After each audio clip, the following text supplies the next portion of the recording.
I'll speak for me. We were brainwashed to believe like you go to college, you getting a job. Mm-hmm. As soon as you go to college, as soon as you graduate, oh, it's gonna be people knocking at your door. And then when you graduate, you realize that you the one knocking at doors and ain't nobody answering. So I'm gonna change a diaper right now then. Might as well. You might want to get that out the Because no, way. but really think about it. Like y'all talk about like life after sports. Like this is real life. Like my kid is sick. He talking like I need you to change my butt. Like so. That's so cute. You know what I'm saying? Like little brother That's asked for his cute. diaper to be changed. He said change my butt. I'm weak. I'm weak. I'll be back. I'm gonna let you know. That's you I'm in a gonna couple let you weeks. know that this is gonna be the beginning of the show. You telling us you about to change the diaper. We not cutting that, sis. We ain't cutting that one. We live, Nah. baby. We live. Live, baby. We live. Word, man. What's going on, everybody? I'm Dom. It's Big A. And today we have very special guests. You know, these are our sisters. You know, we all went to college together. They dominated the basketball floor, and now they dominate in life as, you know, beautiful women. Over here, we got Kanifa. We got Nyoto. And down there, we got Brittney. Yeah, so everybody clap it up for each other. Here we go. Yes. All right. So tonight's quote comes from Serena Williams. On this day, we all know this day right here for women in sports. Shout outs to you three especially. But this one comes from Serena Williams. Overpower, overtake, overcome. I think the point guard is the first one with the ball, right? I like it. I like that. I'm just saying, right? We in transition, so you know what I'm saying. We trying, you know. Look, look. I ain't worried about no pressure, baby. Need the break. I see. I'm bring it up. We in transition. I got you. This is a bucket. No. So the first word is overpower. Overpower. Okay, so if I'm unpacking overpower, I think especially in college, like your mental, you have to overpower your mental because it's been so many days, so many times you on that line and you think you can't do it or anything is not going to work. You know what I'm saying? Like, okay, he said stop talking. He did. Fine. Overpower. There it goes. Pass that down. But no, just having that ability to overpower the negative thoughts that you do have. So boom, like I tore my ACL in college, right? I tore my ACL and my MCL. Day before homecoming, you know. And you broke your foot too. Don't forget that. Let's not forget. Yeah, like I've always had to have the ability to overpower the negative thoughts in my head. And I'll never forget the first day that I was able to actually run after tearing my ACL. And G put me on the line and I burst out in tears because I was not mentally there yet. Physically, I'm strong enough to do it. My knee is now stronger than the other knee. I'm ready to do all of that. But I had to overpower all of the negativity that I had, that I wasn't going to be good enough anymore, right? That I wouldn't be able to score anymore, that I wouldn't be fast enough, that I wouldn't be able to take you off that first step because that's my thing. But overpowering that, I think, you know, that was super big for me. I'm going to stop talking now because my kids said Nah, that was great. So we might as well go continue. Who got the other? What's the other word? I'm gonna skip a word because the one word that stood out for me is overcome. That's one thing that I pride myself on. Perseverance or persevering is a strong word to me. From losing my dad when I was in high school, losing my mom after college, and having to push through that while still living a life, while still trying to be and find myself. Because I was 17 with my dad, 22 with my mom. Life smacked me and I had to figure out a way to overcome or persevere through those things. So even to this day, living without my parents in the same house I grew up in, because this is still my crib, to being here every day and now about to have my own child, something else I have to overcome now to know that I'm about to be a parent without my parents. So I know that that's a really big, important word to me. So that one stood out as soon as Ed said it. I was like, yeah, overcome, persevere. You got to keep going. You got to keep pushing every day. You can't stop. The world don't stop. Life don't stop. That was good, man. Because we can't never hear You you. can't hear me? You Now be we muting us. All right. I'll speak a little louder. So I guess I have overtakes since you ladies left me last. But sorry. Anyway, so for overtake, the one thing that comes in mind is just to overtake your life and take control of exactly what you're doing and what you want to do. The biggest thing that stands out for me is I laugh at it at this day, but I think it was my junior or senior year preseason. Coach Jella was like, "Get on the line," and this was literally our first workout. And I got on the line, and I'm just like, I don't want to do this. Like, I don't want to play anymore. I don't care about this. I'm not about to run. And I was like, she was literally about to blow her whistle. I raised my hand. I was like, I quit. Like, I'm off this. I quit.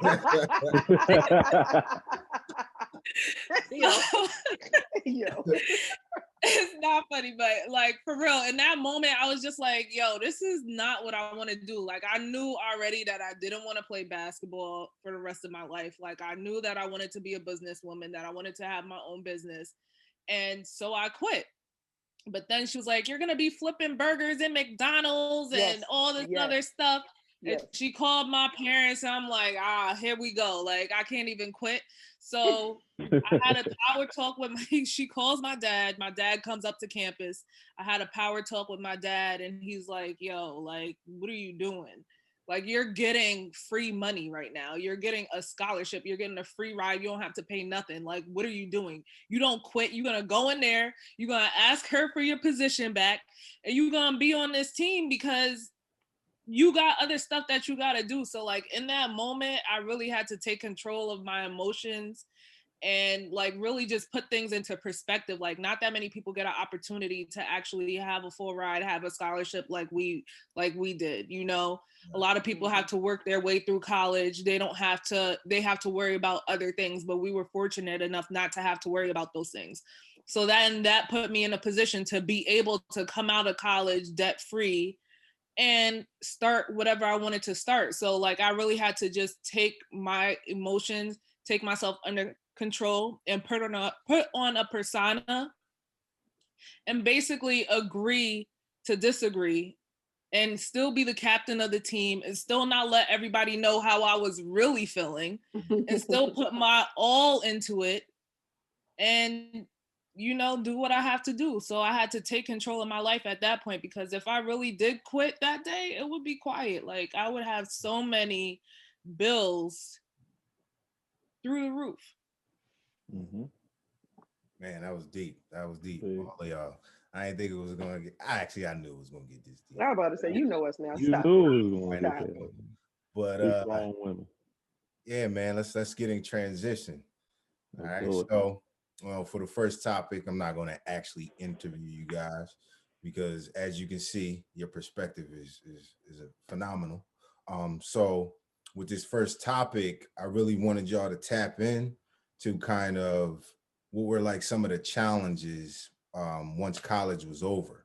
All right, once you guys walked across that stage, and you know, as life started to continue outside of college, because I know in college we had fun, but when the real world hit, like, talk to us about some of the challenges that you guys faced. All right, like Ace telling you to be quiet. Right. I mean, it's real though. It's real life. I mean, what, we not even 10 years out? Barely. Roughly, we almost there. Relationship, married. Yeah. It's one. Wait. It's one. Wait. I ain't never been good at math, but Dom helped me out with that one. There's one. We at the end of church. Is there one? I just hit 10. All right, chill, man. Yeah, chill. All right. You closer to 11, bro. Hey. Exactly. May. So we ain't there yet. We ain't gonna count the month. We ain't gonna count the month. So you know what I'm saying? We all 10. That's my line number too. You know what I'm saying? 10. You know what I mean? So I feel the type of way about 10. But nah, it's 10 years ago. We're not even removed. And look how quick it is. And I don't know about y'all. I plan to go to about at least 80, 85. So that's a long way to go. At least. Muted. Who's muted? Oh. Because he's still telling her be quiet. Yeah. I mean, let's talk about that. Like, let's talk about those challenges that some of y'all face. Yeah. So I'll tell you a big one for me is after we graduated, because we spent all of our time playing sports, we didn't have any job experience. So like for me, I really wanted to get into business. Like I saw myself, I'm like, all right, my senior year, they were like, you have to get an internship. And I'm like, all right, so I'm going to go big. I'm in business. I want to go for like a Morgan Stanley. I want to go for a Price Waterhouse. And I couldn't do those things because I didn't have the credentials to do that. So, and then coming out and just trying to get a job in general in the field that I wanted to get a job in, I wasn't able to do so. So I ended up going into retail, and it's like retail is a never ending cycle. I'm still in retail, even though I'm successful in retail, and it does pay me a lot more, surprisingly, than like people in the jobs that I thought that I wanted to be in. It's still, I don't know what that would have been like. I don't know what my life would have been like being if I had that experience to go and get those jobs, those in corporate America. Right. I think one of the biggest challenges post college is letting go of what we thought was it. You know what I'm saying? Like you said, like you being in retail, you never know.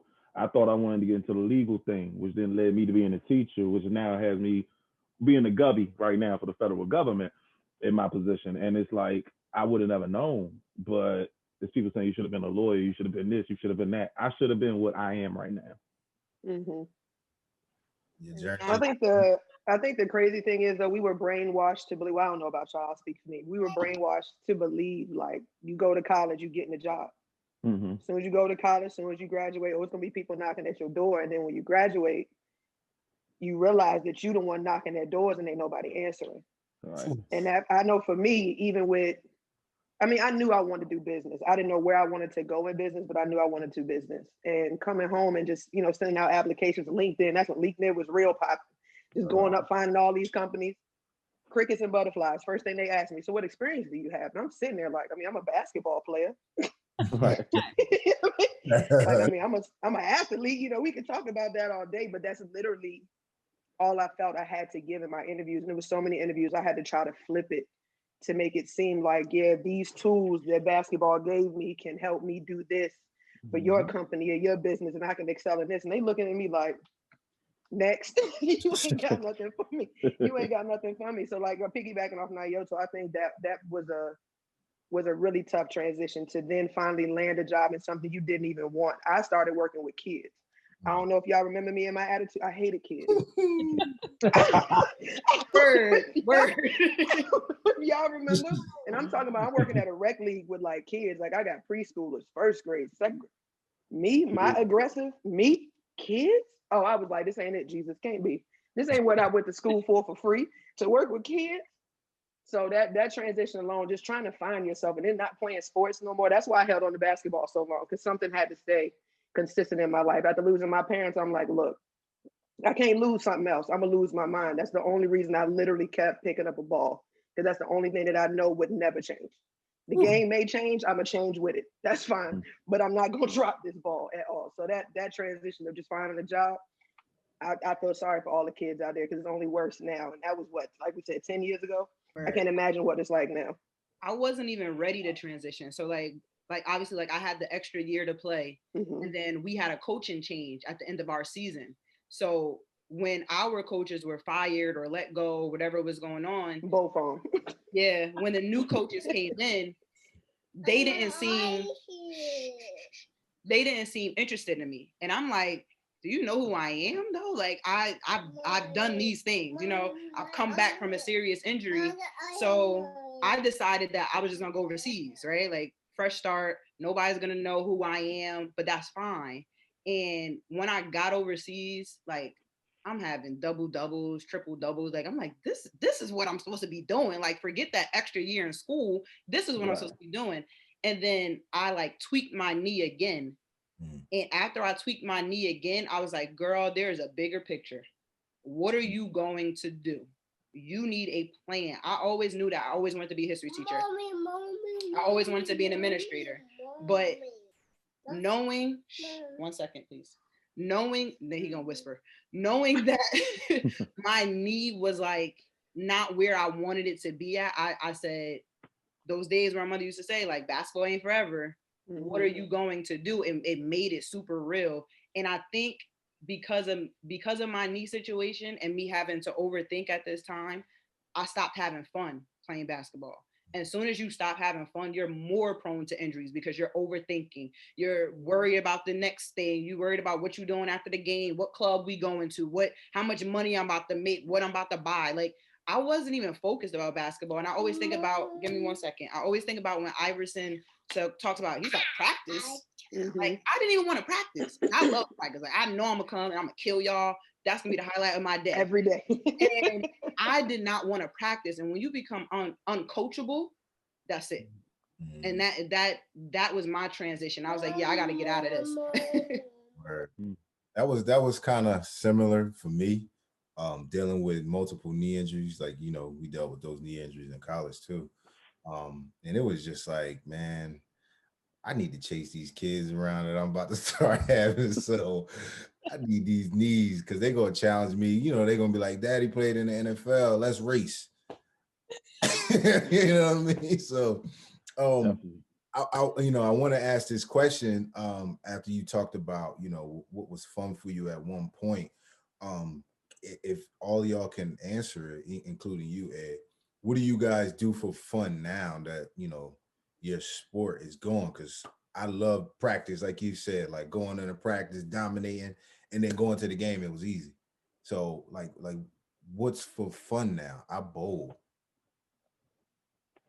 I'm old too. That sounded like the oldest answer, and I was trying to hold my laugh, man.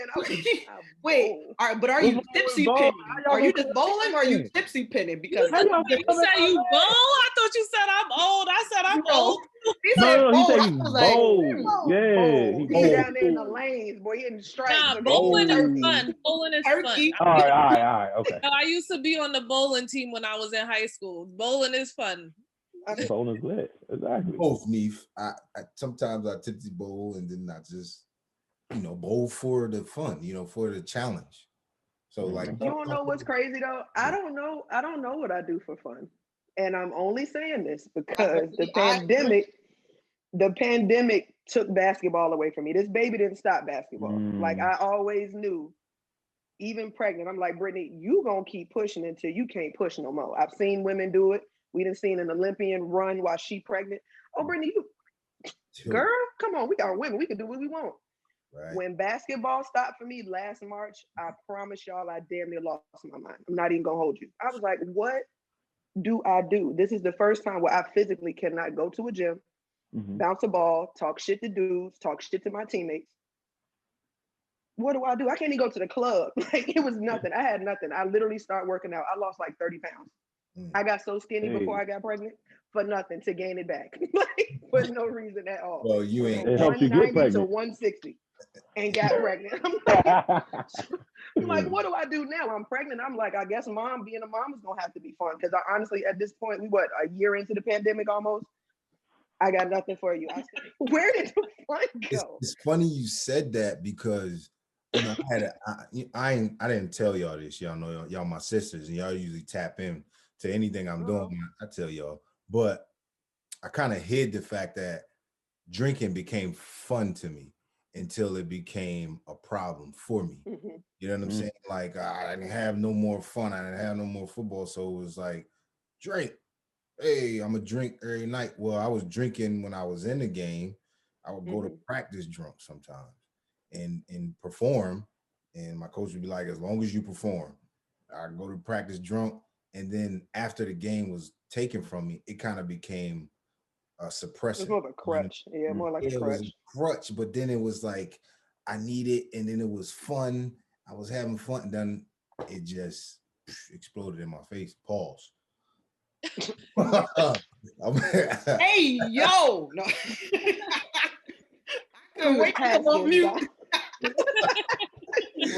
Pause. You wouldn't mind, bro. But real, man, like, Neve, tell us what you do for fun. Just chase. What do you do for fun, Neve? That's such a good question because I literally just started coaching the middle school boys basketball team at my school, and that has been so much fun. Like literally, we remember, like you remember going into practice and you like everything you got going on, leave it outside of the field, leave it off the court, but use that when you get in between the lines. Like that's your right there. Your And when motivation I right there. get inside practice with these boys, and they boys too, I'm knocking them around. Like I'm having so much fun because that's my passion. You know what I'm saying? So like getting back onto the court and giving what I had to someone else, that's my fun. My AAU girls, they're in their junior year in high school, and they texted me like, "Coach, this the link to the game.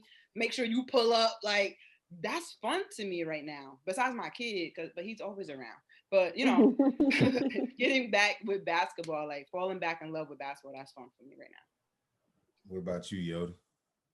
So for me, my fun is traveling. Like I love to travel. Anytime, I just said to one of my coworkers today, I'm like, I need to go back on vacation.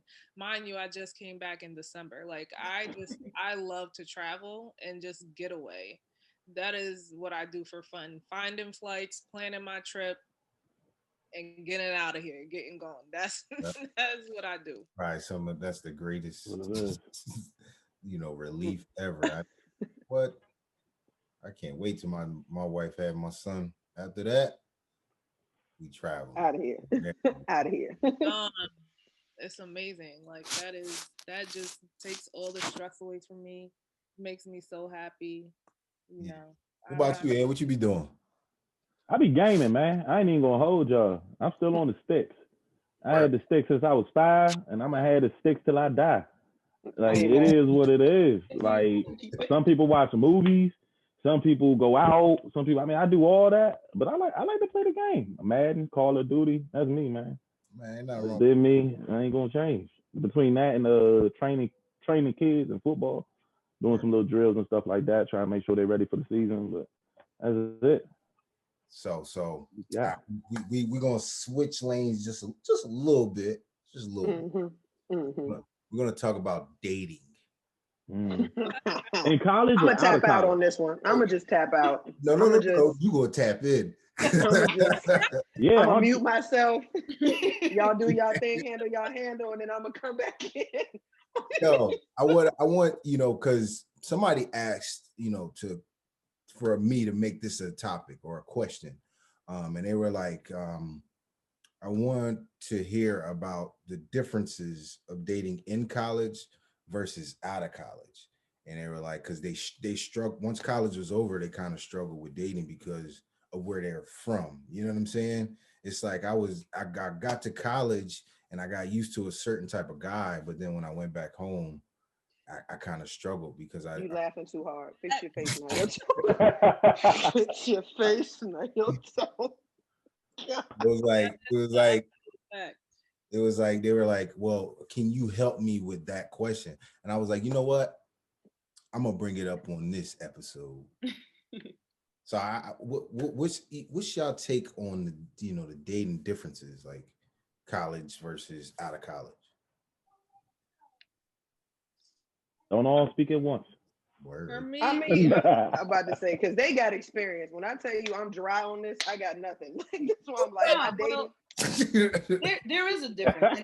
I didn't think about that. There is a difference, like especially where you come from. So boom, obviously I'm from Patterson. I'm from the inner city. Is the people I went to school with, and I want to say this where I don't sound like harsh or rude or anything to anybody else, but the men that I went to school with, by the time we graduated or as we started to transform into different people, into adults, right? Your education level sets you somewhere different. So when you get back home, especially where I'm from, I'm not going to see that on my block. It's right there. I'm not going to see that where I'm from, right? Unless I'm invested in certain atmospheres. If I'm going to certain atmospheres, then I know what I saw in college. I know the differences between guys. So that was the difference. So like, boom, dating in college was fun, right? Because we lived together. Like we're always on top of each other. We're all going out to the same places. Whoa. And then always on top of each other. She said what she said. Let her go. Let her go. She said what she said. That's mad funny. But then I get back home and I have to really be invested in someone. I have to go out of my way to see you. Like, do you like the same things that I actually like? Can you hold that? Can you hold the same conversation that I want to hold? Like, how intellectual sound are you? You know, I read these books not because I wanted to, but I did. What can we talk about now? And I think that sets dating apart from when you're in school versus when you're out of school. It's going to be the area, or who are you looking for at that point? Not only that, then the real world kicks in. Like, now we talking about, I got a real job, I gotta pay these bills. Do I gotta come and get you every single time we trying to go somewhere? Who about to pay when we're eating? Like, all these other external factors. When in college you could have just met up in the Hawk's Nest and swiped your ID for 2 days. It been good. You would have been good. But you or go down the hill and get a Chicken Little. You feel me? Like, this our what they thought.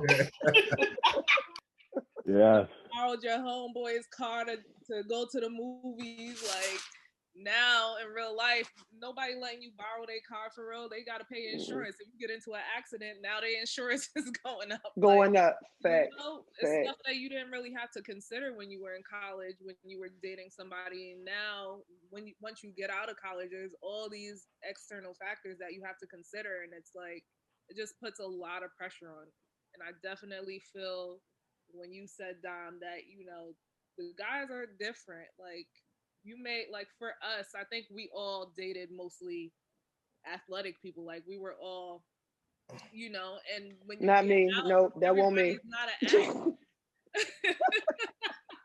With the exception of BT. So, like, you being an athlete and dealing with somebody that's an athlete, like, you have a certain type of mentality and you can relate on certain levels, and you have a certain level of mental toughness because you've been through certain things. When you're dating someone that has not, I don't even think I've ever dated someone that has not been an athlete, because I can't relate to them. You know, like, if you didn't play sports on some type of level, especially the collegiate level, then how are we going to relate as far as, like, mentality is concerned and, like, being able to push through something? Tap in, BT. Listen. Let me sip my water. Let them know, BT, because it's definitely an athlete out there that's got your same story. So let them know. So for me, well, I don't know if y'all remember. I know Kanifa and Nyoto probably remember. I was in a relationship the majority of the time I was in college. So that first, I think my freshman year, we was 08. Yeah, like the summer. What was that? The summer knee for me and you thought we was out here in love. Just yeah. Jesus Christmas. Jesus, Mary, and Joseph. It was our freshman year, our freshman summer going into sophomore year. That's when I got with my dude, and I don't think we broke up until 2015, I think, when I broke up with him. Dating, I don't know, y'all. Like, I envy y'all who got to date, because I don't know nothing. I feel like even at 30, going on 31, I'm still trying to find myself and find what I like or what I don't like, which is crazy because I'm 30. But when I look back on my life and I realize, like, Brittney, I mean, you spent a whole decade with 2 people. It's people that have spent a decade and can't even count how many people they talked to or who they dated in that decade. So me not knowing who I am, I know who I am, you know what I mean? But what do I like, what I don't like, my boundaries, I guess is a better word, knowing your boundaries, knowing what you can give, what you're going to take. I'm still trying to figure that out. And then to try to figure that out while I'm becoming a mother, it's going to be a hell of a transition for me. I ain't even going to lie to you, but I mean, it's the path I took, it's the path I was supposed to take.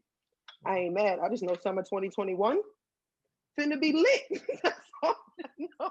It's to be lit. Cue in Megan Thee Stallion music or something. Right now. Okay.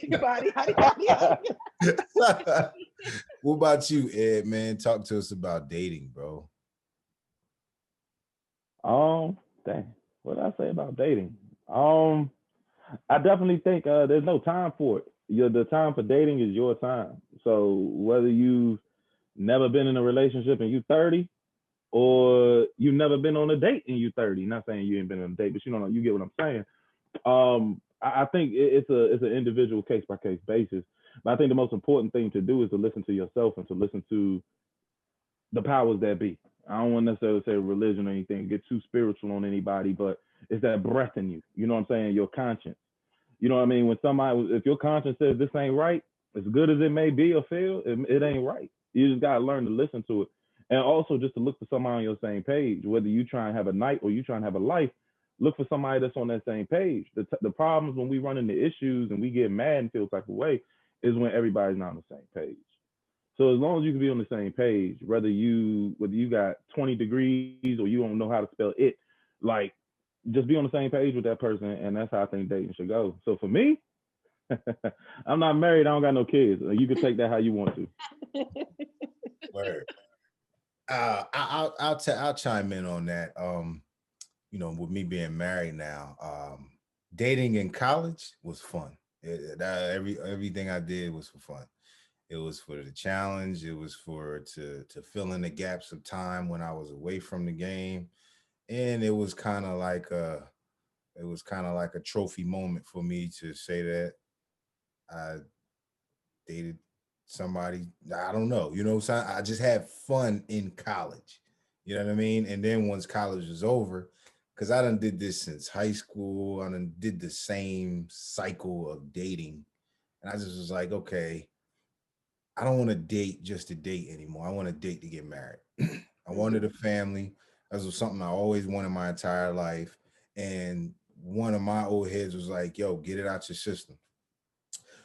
Got it out of my system. So for me, I got engaged in 2016 to one woman and then married somebody else 2 years later because I finally found out exactly what I wanted and I stopped putting timetables on when I'm supposed to do it. Mm-hmm. I knew my wife was the wife for me because I knew at that point what I wanted. And I wasn't about to play around with it. I knew what I wanted. She had what I wanted. I'm not going to play around with you. Is this what you want? Boom, we get married. All right. It is what it is. I want to start a family. I waited until I got married to start having kids. And that was my biggest thing in life. Like, wait until you get married to have a child. Because I wanted the picture perfect family as what I thought was picture perfect. You know what I mean? Mm-hmm. So, I wanted my kids to wake up and see me every day. And not because if they don't see me, it's because I'm working. You know what I'm saying? So I wanted them to wake up and see me every day. So we'll get out of that topic because. All right.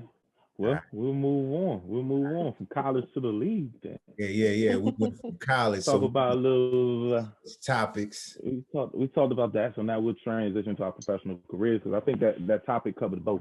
We talked about some of our college dating and some of our adult dating. We also talked about some of the challenges before college and that transition. So one thing I do want to talk about is the WNBA and are they paid fairly? Especially, and I hate to do this, I'm going back to the point guard because she played overseas. So that overseas check versus the check here. And of course, everybody here knows ladies who've been on both, being that y'all have teammates, present and future, past and present, that have played overseas and in the NBA and vice versa. So WNBA and vice versa. So we like to hear on that. I don't know. What do you think, Neef? Okay. Here, I want to ask this. Let me ask this. He pointing at the screen. He's so ready to say something. He's like, "Look, you listen. I want y'all to hear this one because that's a great topic. If the WNBA paid the same way the NBA does, would y'all have pursued it much harder? Mm-hmm. It wasn't even as crazy. It may have. It wasn't money for me. I literally love the game. Like, I don't even know. Y'all can't even see this shirt. I wore it for a reason. It says female athlete with a female crossed out. Mm-hmm. I'm an athlete at the end of the day. And to this day, if I could get a check to hoop, that'd be great. But I love basketball. You can literally take me to a game and it's the two worst players or two worst teams in the whole district. Well, we call them districts down here. And I'm going to sit there and critique each one of them like, man, they'd be better if they did this. Man, coach need to do this. Coach need to try some of these drills. I just like the game. I mean, money is influence for sure. But like Neef said, if you ain't having fun with it, what we doing? It's like, I'm just getting a check. But if I can get a check doing something I love, that's completely different. But I mean, are they getting paid the same? I'm not paid the same. Are they underpaid?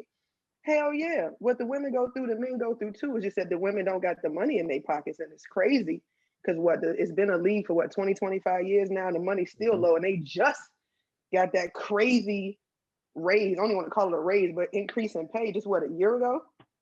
It took how long for that? And that still ain't reaching nowhere what everybody else making. Right. If you're not one of the top premier women out there in the league getting endorsements, playing overseas, they tearing their bodies up. That's one reason why I thought about it. I was like, man, do you really want to go and literally tear your body up? Like, you have to play legit year round. NBA players, they play for a season and be cooling until summer league roll around. WNBA don't get that. Like, you literally, that's why their careers, I feel like in my mind, their careers don't last as long because they also don't have the money to get the rehab. LeBron spends how much money on? $1 million a year. Plus. And that boy is seeing 18 hooping. Imagine if women could even pay a quarter of that. You know what I'm saying? Just to keep their bodies right, to get the nutrition they need, to get the stretching. It'd be completely different, but it's just wild to hear people or men, I don't want to say people, to hear men like downplay women's basketball and these fools ain't never make a rec league sometimes baffles me. Like, how can you sit here trying to tell me I can't hoop and you couldn't even make your rec league team as a kid? It's just because people don't appreciate. They look at women and think we're inferior because we're women. We're not as strong. We can't dunk. Bro, so many boys out here that don't know fundamentals. Fact. But nobody thinks about stuff like that. So watching, even now when I watch women's sports, sometimes I'm just like, dang, it'd be different if they got more money. It would be different. They would be able to train different. They would look different. The fans would probably be different if it was just money involved. But I don't know what year it will be when we see that the WNBA gets anywhere close to the NBA, but it baffles me how the gap is so significant. And I think, I appreciate NBA trying to, include WNBA and wearing the hoodies and stuff now, going to the games and stuff to get people to look. But the gap is so severe. I don't know what it's going to take for that thing to close, to be honest with you. Mm-hmm. Mm-hmm. I think obviously we know there's a wage gap, but that's anywhere that women are working, right? So it's bigger than basketball at that point. So like I have to work that much harder as a female in any field to at least get to where a man is. And then think about now women have to take time off from work. So boom, BT about to go through this. When I got pregnant, okay, I don't know what to tell you. When I got pregnant, I had to go through disability, right? Because I'm not working. One, being pregnant is not a disability. Like they need to just stop that. Like I should not be under disability. I should be under just family leave. Just call it what it is, right? Mm-hmm. So now my check that I was getting was nothing at all. I'm getting 60%. So that's what I'm getting. 60%. I don't even get paid. Excuse me. I don't even get paid as much as a man. But now you take 63% of my check away, and you want me to survive and be prepared to raise a child. That doesn't make sense. So whether I'm playing in a league or not, it's hard to be a woman with a job or with a career. And then because I'm supposed to have a child, right? Because that's my job, that's my space in the world is to be a nurturer or have a baby. Like people are choosing their careers all the time because they can't afford to have a baby, right? So it's hard. Like these women that are in the WNBA, they don't even know when they can have a child. And then now the little bit of money that I was making, now I got to take the season off, or hopefully I got enough money or I have enough big enough salary that I can have a baby and then I can have a bounce back or a snap back quickly so that way I'm ready for the next season. Like, why do I have to make that choice on what's more important? Me spending the first couple of months with my child or me having to get back on the court because I need to provide? So the money is like, is it worth it? Like when we came out of college, I did the research, like a first year teacher was making more than a WNBA player. WNBA player. Yes. What? Wow. Yes. No cap. No cap. Like 30, 40,000. Exactly. Yo, some rookies in the WNBA, they only make like $30,000. My first teaching job in 2014, 2015, I was pulling $56,000. Like, so you think you want me to go play when I can go teach somebody kid and Yeah. have the summers off. Yes. They save your knees. Yup, Crazy. save your body. Like, oh my God. Yeah, that's crazy. That is insane. I didn't know that. Absolutely Yeah, it was insane. low. That's what I'm saying. It wasn't for the money. If I would have did it straight out of college, it literally would have been for the love of the game. If I wasn't Candace Parker, Skylar Diggins, Maya Moore, not making no bread. I think Skylar Diggins, if I'm not mistaken, like a year or two ago, just went through some crazy mess with being pregnant in the WNBA, and they cut her. If I'm not mistaken, they legit like just you pregnant, gotta go. Skylar Diggins. I'm talking about getting pure buckets. Cut her because she having a kid. So just to know that what I'm literally not saying what we put on this earth to do, but we're supposed to bear kids. Like that's we're a woman. Everybody came from a woman. That's what we're supposed to do. But you're gonna handicap me because I'm doing something that I'm supposed to do. Like I want to be a mom. At the end of the day, I want a mom, and you're gonna tell me, oh no, we can't use you. What? It is crazy. Like Neef said, going through having a job, being scared to have a kid because you don't know how it's gonna affect your work. I'm thinking about it now. I just tried to go for a promotion that I feel like I got denied for because I'm pregnant. Don't even, you know what I mean? I honestly, in my deep in my spirit, I do, because I'm like, I get it. You know, I'm gonna be gone 3 months. That's scary for any job, but that doesn't take away the person that I am or the blood, sweat, and tears I've put into this company prior to me having a kid. You know what I mean? So it's like she said, women will pick their career first. Military women do it all the time. They'll not get pregnant just to pursue a career in the military. That ain't me. If I could have had kids earlier, I would have. But you know what I mean? It was just the way my cards are dealt. I had a kid at 30. So to feel like I'm still being held back at 30 for having a kid, like it's a bad thing. It's wild. It's absolutely wild. And like she said, that's the gap between men and women is across the field all over the world. It's not just in sports. When I go back to my city sometimes and I see, I'm like, where the kids at playing basketball? Like, where the girls at? Like, and they're like, they don't play like that no more. Yeah, I always feel bad. I'm like, yo, what did we do wrong in high school? What did we do wrong? Like, did I not come back to enough games? Did I not get a bus to bring these kids to Wagner? Like, what did I not do for these kids to want to play basketball? So I think it's not even about the men filling in and filling these seats. It's about the women making sure that these girls are watching. And it's so many girl dads out there that they're gonna watch the game. They're gonna bring their kid to the game. You know what I'm saying? Like, but we have to get the girls to be invested, super invested. And that's going to be the driving factor of getting anyone to watch us play basketball. Right. And it's not just girls. I think it's the guys too. Like, it's just nowadays kids are not playing. Like, everybody's playing games, everybody's on social media, everybody's on their cell phone. People are not playing sports like they used to. Like, my parents used to make me go to the gym. You have to go to the gym after school. You in the gym. Now kids are staying home. They on their cell phones. They on Instagram, on TikTok, and just becoming zombies. Yeah, what Nyoto said was her parents made her go out. And that's what parents don't do anymore. We don't make our kids go out. That was a source of, that was like childcare. You know, that was the babysitter. Go outside.